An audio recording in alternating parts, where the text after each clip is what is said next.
Voici le numéro 11 de toutes les équipes de ceux qui aiment le foot, Didier Roustan, Puzzle. C'est un livre incroyable, Didier, publié aux éditions Marabout. C'est les souvenirs de 47 ans de passion.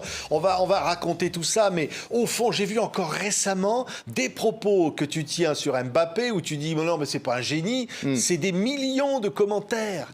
Ah, ça a fait 5 millions de vues, Patrick, tu as raison, mais le temps passe, 47 ans, il était peut-être temps de faire une halte, si tu veux.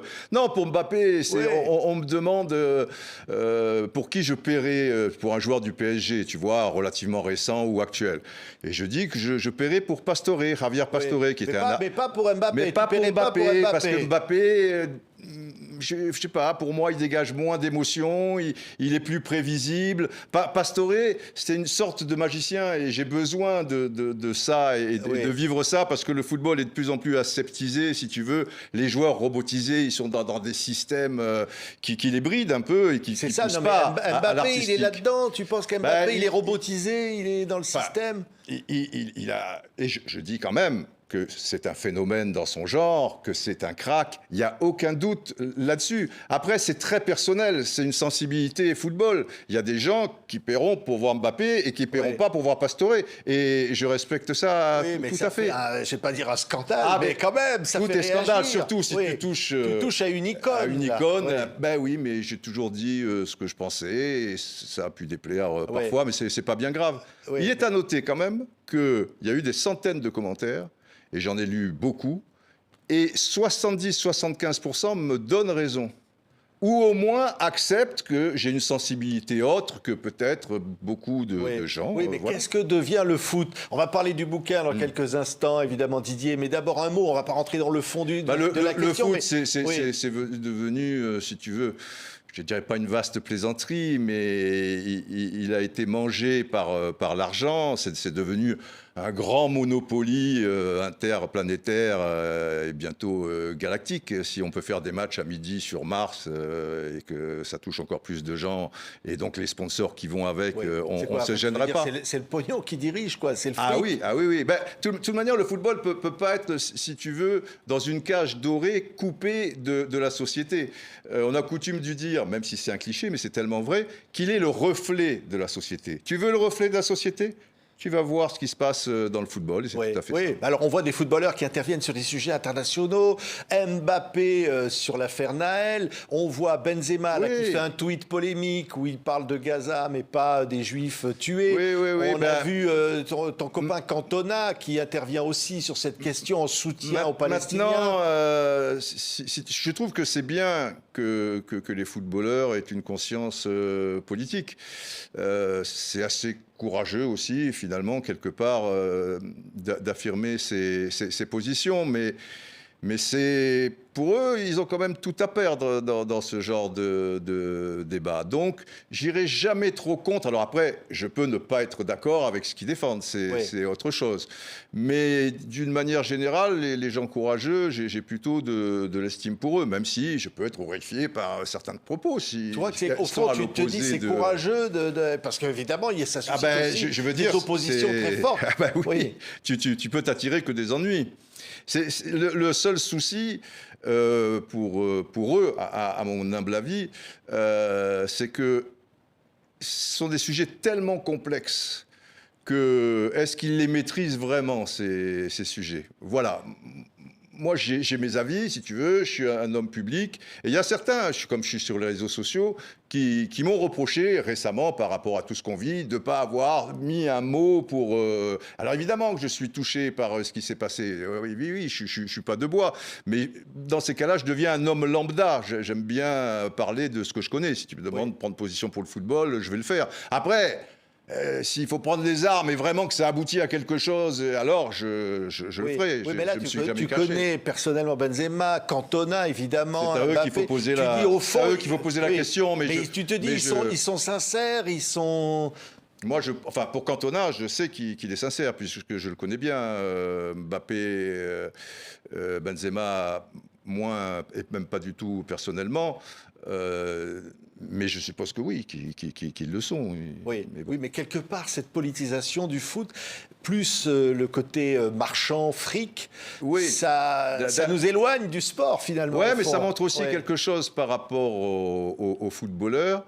C'est qu'ils ont une telle notoriété, et qui est mondiale, je veux dire maintenant, qu'ils ont pris le dessus sur les grandes stars d'autrefois, qui étaient généralement soit des comédiens, soit des chanteurs, on va dire. Et finalement, aujourd'hui, un Mbappé, c'est plus puissant qu'un Brad Pitt. Quand Ouais. tu vois Neymar, le nombre sur tous les réseaux sociaux possibles et imaginables, tu cumules ça et ça se traduit en milliards de vues et milliards de personnes abonnées, c'est quelque chose d'énorme. Donc le football, dans son délire perpétuel, a pris ce pouvoir de la notoriété. Autrefois, alors, je veux dire, un footballeur, voilà, on avait du respect si on aimait le sport, on était un peu méprisant si c'était pas le cas, mais les stars, je sais pas, en France, c'était Johnny Hallyday, c'était Alain Delon, c'est pas...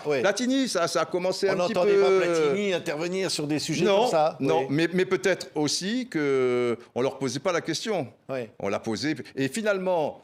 Par rapport, puisque là tu parles du conflit israélo-palestinien, eh bien, des artistes qui autrefois, parce qu'ils avaient aussi du poids, je veux dire, ils en ont peut-être sans doute encore, prenaient position. Tu en entends très peu, quelque part. Et là, tu vois, on parle de footballeurs. Oui, mais alors là, tiens, dans parce le bouquin... qu'ils en prennent, ils en prennent ou ils en prennent pas. Oui, dans le bouquin, c'est incroyable, il y a 21 chapitres. Oui. Bon, il y en a évidemment un entier consacré à Tapi. Mais là, quand on parle de Tapi, on parle justement à la fois le mélange de la politique et du fric.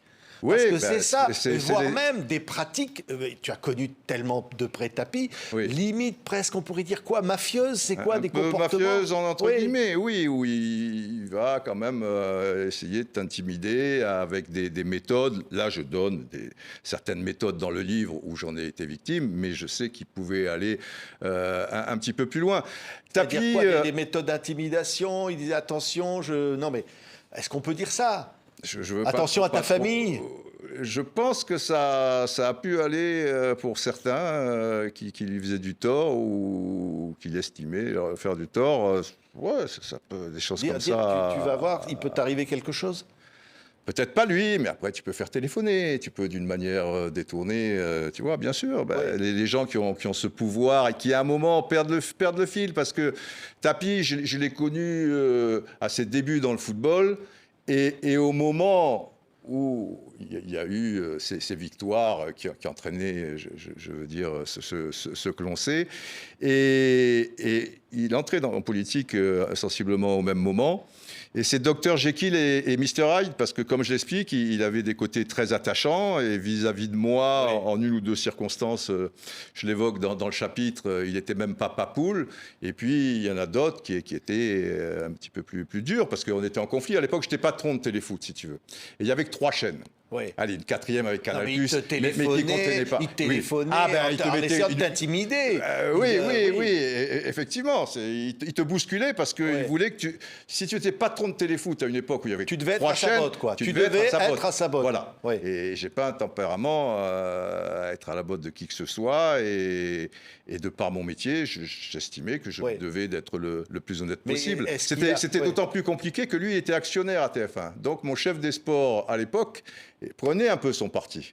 Il y a eu un moment, un échange, c'était Jean-Claude Dacier, et où on était poitrine contre poitrine. Tu vois, et j'ai dit, écoute, je fais ce que je veux, machin, si tu n'es pas content et parce que Tapi décide, alors tu décides et tu me vires. Non, mais il allait... À un moment... Non, poitrine contre poitrine, c'était contre Dacier. Donc je le regardais un peu comme ça.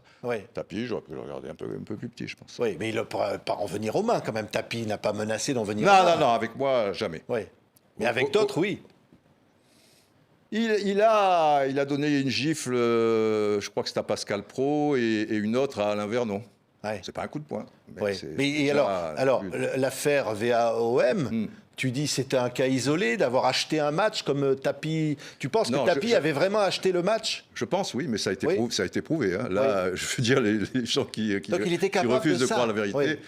Eh oui, parce que si tu veux, lui, il veut tout le temps gagner. Tu vois, il est dans cette mécanique. Et le football, c'est pas toujours le meilleur qui gagne. Et l'OM n'était pas forcément non plus, alors là, je parle sur le plan européen, le meilleur. Ça se jouait à des petites choses comme ça.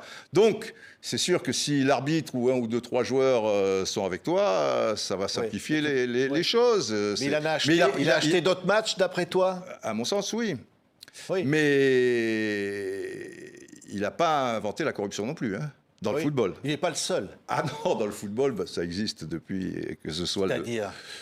Non, mais ça existe sincèrement... depuis que le football existe, bien évidemment. Non, mais il y a pas quand même, on n'achète pas des joueurs pas toutes les 3 secondes. Des matchs. Et maintenant, c'est plus compliqué parce que les joueurs, ils n'ont pas besoin de cet argent, puisque là, on parle des grands matchs, et les grands matchs sont des grands joueurs, les grands joueurs, ils sont multimillionnaires. Donc, ils ne vont pas prendre le risque de tout perdre pour X millions d'euros supplémentaires. Mais à une époque, et je dis, ça date d'avant-guerre et tout ça, mais pas qu'en France, en Europe et dans le monde, et en Amérique du Sud, etc. et tout. Bien sûr que la corruption existait dans le football et des joueurs qui faisaient semblant, qui n'allaient pas du bon côté. En général, le mieux pour acheter, si tu veux, ça reste quand même l'arbitre et le gardien de but. Ah oui. Ouais, je te conseille. Ah bon? Oui, parce que c'est plus cher l'arbitre. Non, c'est pas que c'est plus cher, mais l'arbitre, il y a des actions sans donner l'impression qu'il avantage une équipe. Ça se tient comme ça. Oui. Tu vois, bon, quand il y a une main énorme, mais tu peux toujours dire qu'il Didier Tapi est mort. Rassure-moi, tout ça n'existe plus aujourd'hui. Mais bien sûr que ça existe encore. Ah bon? Mais d'une manière plus subtile, bien sûr.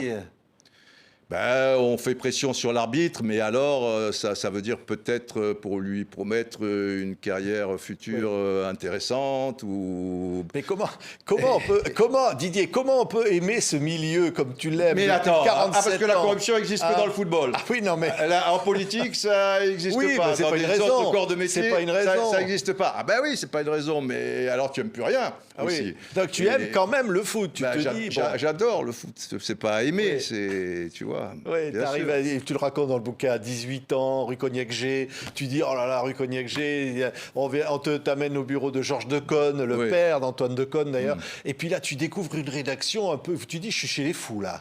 Hein, et oui, c'est et pour le moi, service des sports. Et pour moi c'est merveilleux, qui était déjà quand même quelqu'un à la marge, et si on me connaissait pas, parce que j'étais vertébré quand même, je pouvais donner l'impression d'être un petit peu agité du bocal. Le premier jour à Cognac-G, où j'étais parti pour faire un stage. Finalement, j'y suis resté 13 ans. Et encore, je suis parti de moi-même. Je pourrais y être encore dans l'absolu. Là, je me suis dit, j'étais chez les fous et je me suis senti très, très bien le fait d'être chez les fous. Ah bon? Ah oui. Et oui, si on rentre dans une rédaction maintenant, on a l'impression d'être, je sais pas moi, dans une banque ou dans... J'ai connu TF1 rue Cognac-G. Oui. TF1 rue Cognac-G, il y avait 7 étages, le 8e avec le nodal et la cantine. Et tu avais des tas de petites pièces, des recoins, des petits escaliers là et trucs. Tu vois, c'était une maison de... Voilà. Et je suis allé dans le TF1, la tour, là, sur les quais de Seine, bien après, pour voir un copain. Je ne sais pas pourquoi j'y allais. Quand je suis rentré, j'avais l'impression d'être à l'hôtel Sheraton de San Francisco, qui est un peu spécial comme ça. Et, oui, j'étais pas dans un média. Il manquait les petits recoins, il manquait les petites pièces, il manquait. Tu vois, d'ailleurs, quand les gens de chez Bouygues sont arrivés, nous, on avait toujours les pieds sur le bureau. Et puis les bureaux, c'était un cafarnaum. Tu me montreras d'ailleurs ton pied sur le bureau là. Oui, un secret d'ailleurs. Je vais te le montrer tout de suite pour te dire comme je suis fou de football. J'ai acheté ça récemment à Buenos Aires. Il est encore souple, hein, Didier. Hein. Ouais. J'ai acheté ça, je sais pas, voilà. Tu vois, c'est numéro 14. Ouais. Et 14, orange, c'est Johan Cruyff. Ah oui. J'ai trouvé ça dans un magasin de sport récemment à Buenos Aires. Évidemment, alors évidemment, ça c'est une de tes idoles. Cruyff. Oui. Mes grandes idoles, je suis né avec le Brésil de Pelé. Et Pelé est mon idole absolue. Alors évidemment, les sentiments sont exacerbés parce que tu es petit. Je ne dis pas que maintenant, plus rien ne m'émeut, mais c'est pas la même chose. Et le deuxième, ça a été Cruyff. Parce que j'étais interne à Antibes et à TMC, à l'époque, TMC, c'était seulement le bassin méditerranéen, c'est pas le TMC de maintenant. Et il se branchait sur la télévision belge. Et il passait tous les matchs de l'Ajax d'Amsterdam en Coupe d'Europe. Enfin, pas à TF1, à la télé française, tu n'avais que la finale.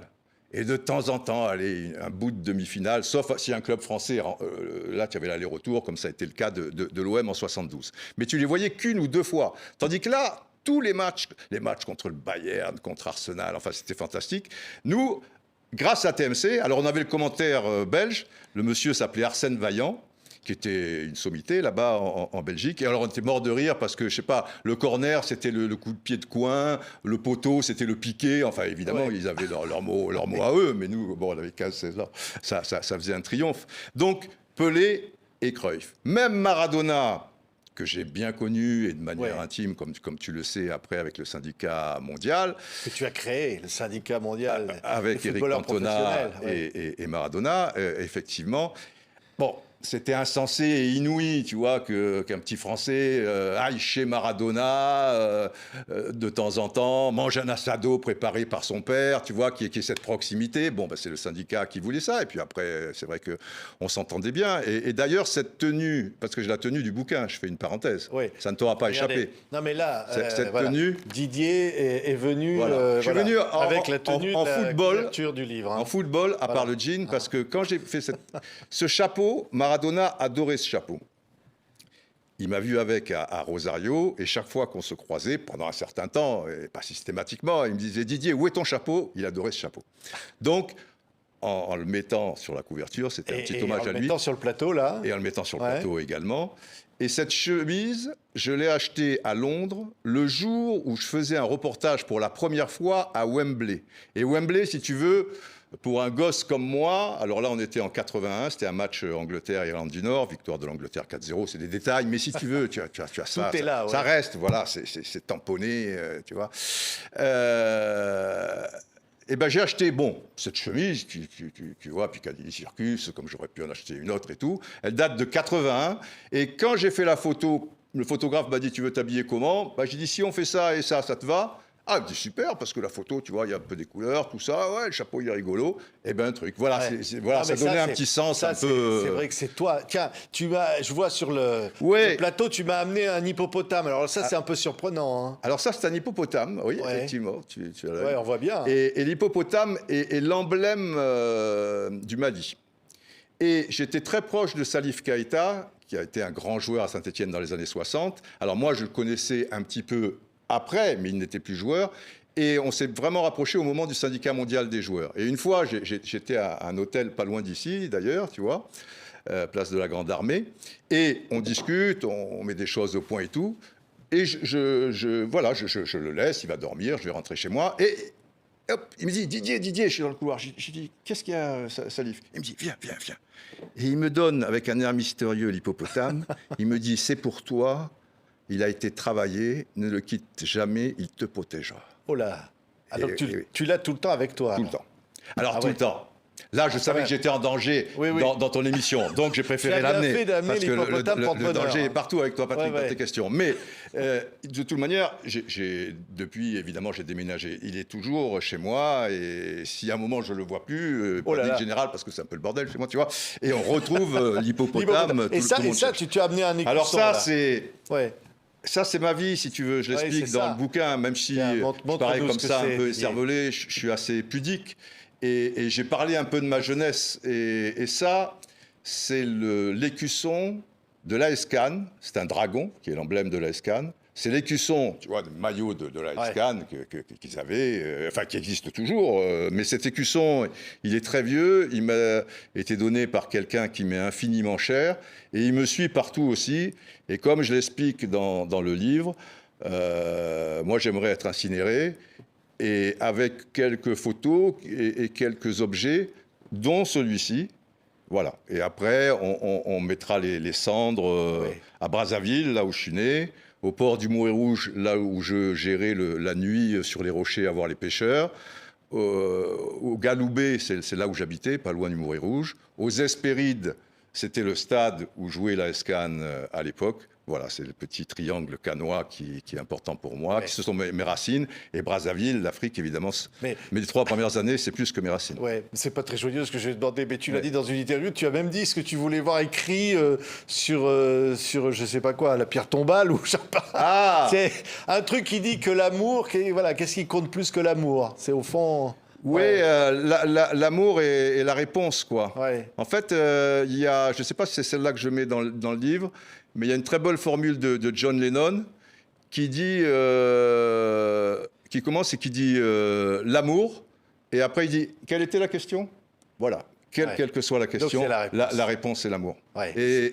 Et j'ai eu de la chance, je pense en avoir beaucoup donné aussi, et c'est important, si tu en reçois beaucoup, si tu prends tout et que tu donnes rien, et ça a été, c'est indispensable. Non, mais c'est magnifique. Et alors, en plus, tu parlais de John Lennon. Il y a beaucoup de chansons dans le livre. Ouais, tu cites des titres comme ça de. Je cite des Paul Simon, Still Crazy After All These Years. Ouais, toujours fou après toutes ces années. Ça, c'est une chanson de Paul Simon.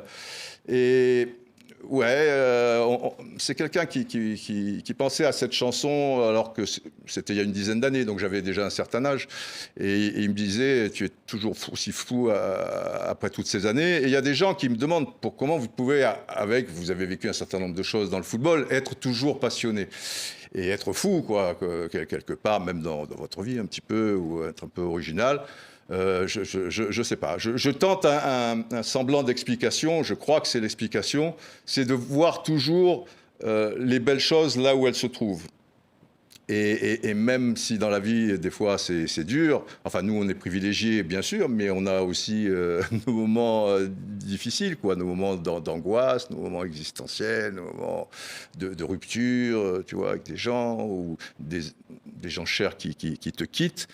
Mais il faut toujours voir, parce que, tu vois, même s'il y a une grosse bouse de vache devant toi, si tu regardes bien, il y aura toujours un coquelicot rebelle, comme je le dis, qui se baladera, et il faut s'attarder sur le coquelicot, même s'il ne faut pas occulter le reste, bien sûr. Parce que Didier, ce bouquin, il n'y a pas que le foot là-dedans, il y a la vie, il y a ton regard. C'est dans des chapitres dans le désordre chronologique, mais ça c'est chouette, c'est un puzzle, hein, comme le titre. Voilà, à la base, tu sais, il y avait beaucoup d'éditeurs ces dernières années que je croisais par hasard, c'est pas un monde que je connais spécialement, et qui me disaient, vous devriez transmettre, vous devriez faire un livre et tout, et je trouvais ça pompeux quand même, tu vois, parler de soi, dire j'ai fait ci, j'ai fait ça, bon, déjà qui ça peut intéresser, et puis je suis pas Alain Delon, quoi, tu vois.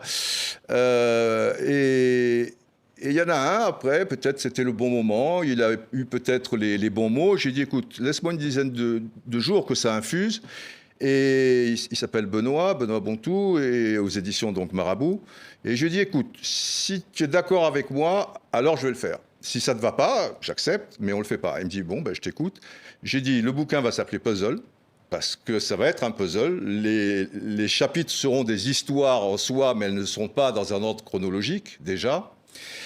Et je vais le faire à ma sauce, quoi. C'est-à-dire que ça va être un livre de rencontres, de voyages, de parfums, de couleurs, de réflexions, d'illusions, de désillusions, de combats que j'ai menés aussi. Voilà, ça va être une sorte de caverne d'Ali Baba où tu auras peut-être un bracelet qui brille là et une vieille espadrille qui pue, machin, mais elle aura son importance et rien de racoleur parce que j'aime pas ça, quoi. Il y a des images. Et il m'a dit banco et c'est parti. Ouais, non, mais tiens, on peut pas évidemment entendre plein de choses dans le livre, mais tiens, il est mort il y a pas longtemps, Jean-Pierre Elkabbach. Alors il dit Didier comment? Parce qu'en fait tu es super connu, sauf du patron de France Télévisions, de la chaîne qui va t'engager parce qu'elle engage Cantona avec toi pour commenter les matchs. Voilà. Et en gros, Jean-Pierre Elkabbach ne sait pas qui tu es du tout. Oui. Ce qui est rigolo d'ailleurs parce que 3 semaines avant, il nous avait réunis les gens du service des sports. Son grand truc c'était Osons.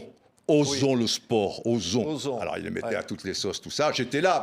Comme on était une trentaine qui ne me voit pas. Mais je faisais quand même Stade 2 et le quart d'heure football faisait aux alentours de de 3 millions de vues. Je commentais le football sur sa chaîne. J'avais fait quand même 13 ans de TF1, bon, 3 ans de Canal+ aussi. Qu'il n'aime pas le football, soit, mais peut-être qu'il peut t'avoir vu quand même. Tu es le patron du foot de sa chaîne. Donc pour recevoir Cantona, il a cru que tu étais le copain. Que j'étais le copain de Cantona. Le copain qui venait avec accompagner son pote. Jusqu'à un moment où il voit que tout le monde me connaît, les photographes, il dit Didier, mets-toi là. Patrick Clément qui était sur le numéro dit oh Didier, Jean Révillon, le chef des sports, oh Didier. Et là il dit putain, mais qui est ce Didier, l'habit de Cantona et tout? Et j'explique dans le livre qu'il va être très fort pour, l'air de rien. Mais moi, je voyais tout ça, j'étais mort de rire. Et ça ne me dérangeait pas du tout. Alors, je disais, il y a Aimé Jacquet, il y a Platini. Platini, ça compte beaucoup quand même. Il y a Platini, les gens ne réalisent pas. Et j'aime. Je ne suis pas forcément dans la nostalgie, mais il est important de raconter aux plus jeunes l'histoire du football. Alors là, c'est l'histoire du football français, mais même européen, mondial, avec Platini, pour mieux comprendre le présent et encore mieux se projeter vers l'avenir. Enfin, voilà, c'est pas toujours rabâcher les trucs. Et j'aime bien remettre l'église au milieu du village. Parce que Platini, le football français, doit tout à Platini. Oui. Enfin, s'il est là aujourd'hui, alors Platini, Giresse, on l'a oublié, Tigana, une génération fantastique. Mais à la tête, si tu veux, tous derrière et lui devant, tu vois, le petit cheval dans le mauvais temps, c'était Platini. Et ici, on n'est pas trop un pays de sport et de foot, pour ça on oublie. Les vrais pays de foot, ils n'oublient jamais les champions qui t'ont amené. Et s'il n'y a pas Platini et cette génération extraordinaire, et les Verts avant, qui ont été le détonateur, il n'y aura pas la victoire de 98 de l'équipe de France. Ça prendra beaucoup de temps.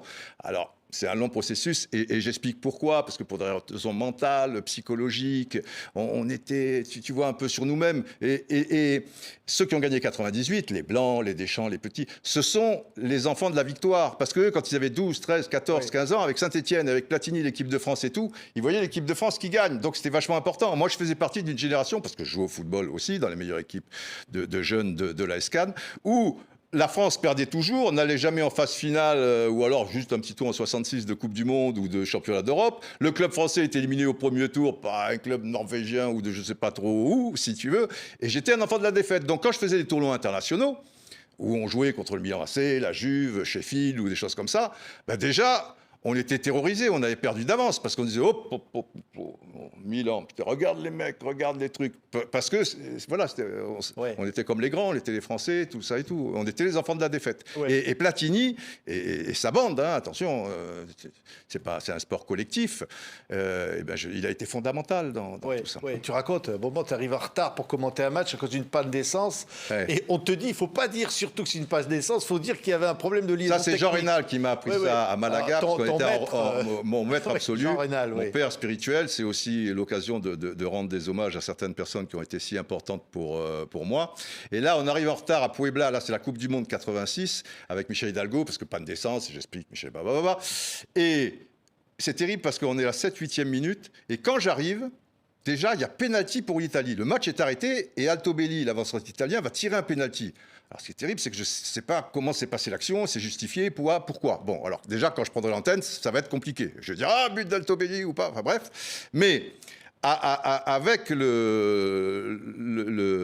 studios en France, encore à Cognac-G, évidemment, on fait toujours des essais-sons avant le match. Et là, comme on n'y était pas avant, et qu'au bout de 7 minutes, on n'y est toujours pas, les mecs étaient complètement affolés. Donc, Jean Rénal m'avait appris, tu mets le micro, et j'avais mis Michel Hidalgo, du coup, dans la combine, et tu dis, mais c'est incroyable, putain, ça fait 1 heure qu'on essaie de les joindre, ils nous entendent pas, et machin. Donc, on fait les mecs qui essayaient depuis une plombe. Et eux, tout de suite, tu entends les cris, Didier, Michel, des trucs, mais putain, ça fait merde, on est là dans cette tribune, on peut pas commenter, ça fait 1 heure qu'on vous a... Bon, voilà, il faut faire ça. Maintenant, tu peux pas, parce que les commentateurs sont filmés. Non, mais ce que j'adore t'entendre parler comme ça, il faut rappeler que tu commentes les matchs évidemment, de Ligue 1 sur TV5 Monde.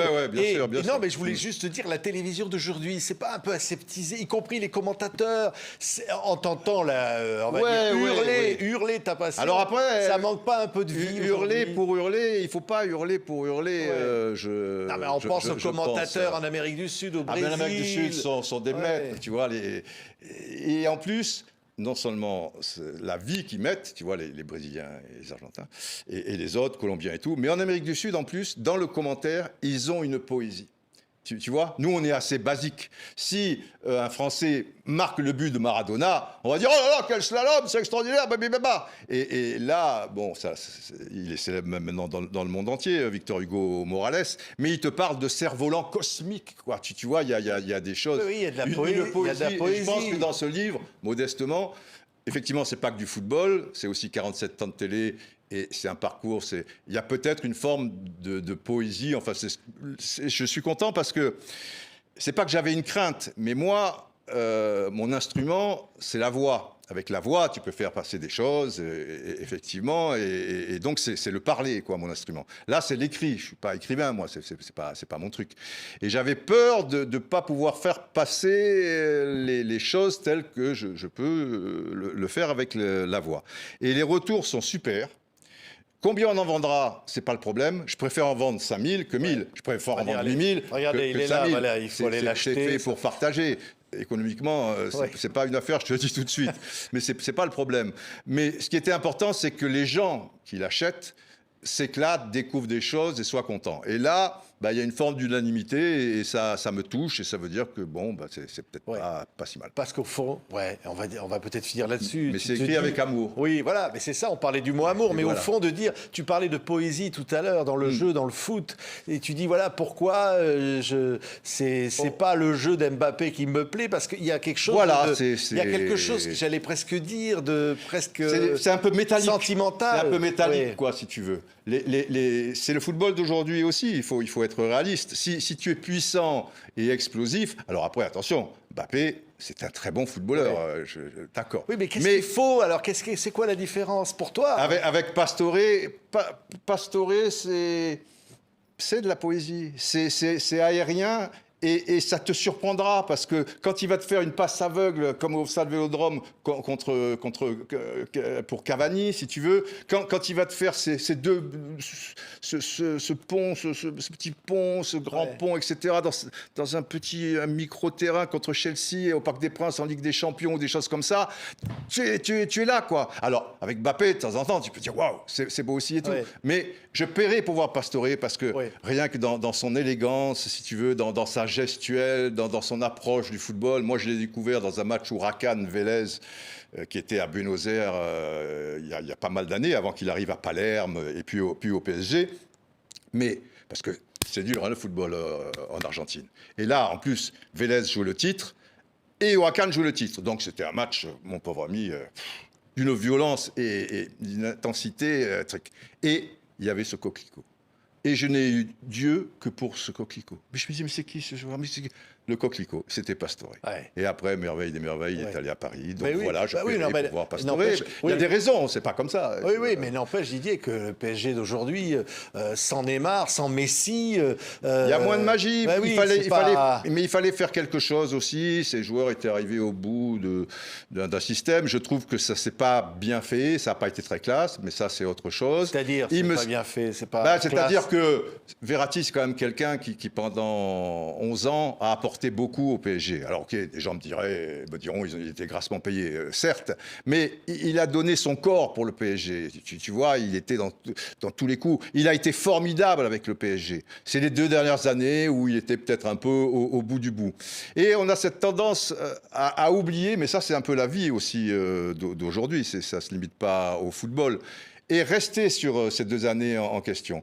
Et il a été presque poussé dehors, quoi. Tu vois. Neymar, pareil. Parce que Neymar, il a eu quand même ses blessures. Alors, c'est vrai qu'il était pénible, qu'il était peut-être pas toujours professionnel, etc. et tout. Mais il a été poussé quand même un peu quand même malpropre. On ne pouvait pas le garder à un moment donné. C'est pour ça que je comprends leur politique. Oui. Sauf que, là, je vois beaucoup de bulldozers qui sont arrivés et pas beaucoup de coquelicots.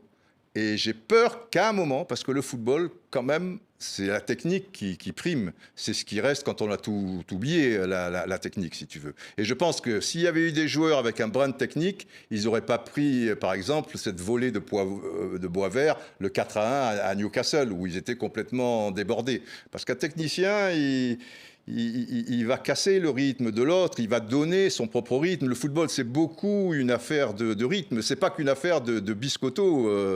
Pastore, dans un match fondamental que le PSG, où le PSG se qualifie à Chelsea, autre équipe anglaise, mais il y a un certain nombre d'années, parce que Ibra est exclu au bout d'une demi-heure, Pastore à 10 contre 11. Dans le football d'aujourd'hui, peut-être tu dis, oh, et les Anglais, c'était comme ça. Il est resté, il a été exceptionnel. C'est pas sans maîtrise, la puissance n'est rien.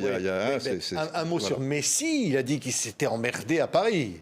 C'était un truc très clair, vraiment. Messi, ça a été très compliqué pour lui de quitter Barcelone dans des conditions pas évidentes du tout, voir ses enfants. Il est très famille, quoi. Moi, je trouve que c'est plutôt une qualité. Et tu sais, tu t'entraînes 2 heures et tu rentres à la maison. Et donc, lui, il est toujours avec sa famille les 22 heures qui restent.